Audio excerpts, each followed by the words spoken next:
وراثت تقسیم کرنے میں قرآن اندازی کرنا، قرآن اندازی کی شرعی حیثیت کیا ہے؟ کچھ لوگ اپنی وراثت وغیرہ تقسیم کرتے وقت قرآن اندازی کر کے اپنا اپنا حصہ لیتے ہیں، خاص کر جب جو دو تین چار بھائی الگ الگ ہو جاتے ہیں۔ جاوید احمد، دیکھیں وراثت میں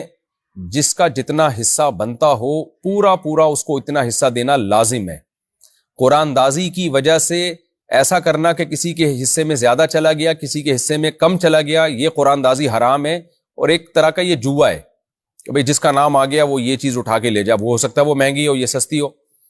لیکن اگر حصوں کی وہ سب برابر آ رہے ہیں اور پھر اس کی تقسیم کے لیے قرآن اندازی کی جاتی ہے تو پھر یہ جائز ہے، یعنی کسی پہ ظلم نہیں ہو رہا، بلکہ اختلاف سے بچنے کے لیے۔ بعض دفعہ یہ ہوتا ہے کہ بھئی مثال کے طور پر جو ہے دو تین چیزیں ہیں جو سیم ویلیو کی ہیں، اب تین بھائی اس میں شریک ہیں، اب بھائی تمہیں یہ والا دیں یہ والا دیں یا یہ والا دیں، تو بھائی قرآن اندازی کر لو، تینوں کی ویلیو برابر ہے۔ اس کی مثال ایسے جیسے قربانی میں 7 آدمی شریک ہوتے ہیں گائے میں، تو 7 کو تول کے برابر برابر 7 حصے بنائے جاتے ہیں، اب 7 حصے سیم ہوتے ہیں، لیکن پھر بھی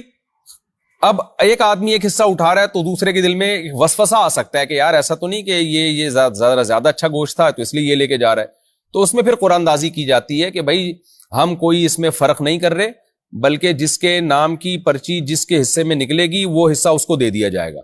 تو یہ سہولت میں یعنی تقسیم میں سہولت پیدا کرنے کے لیے، لڑائی سے بچنے کے لیے اور اختلاف سے بچنے کے لیے، اور یہ اس بات سے بدگمانی سے بچنے کے لیے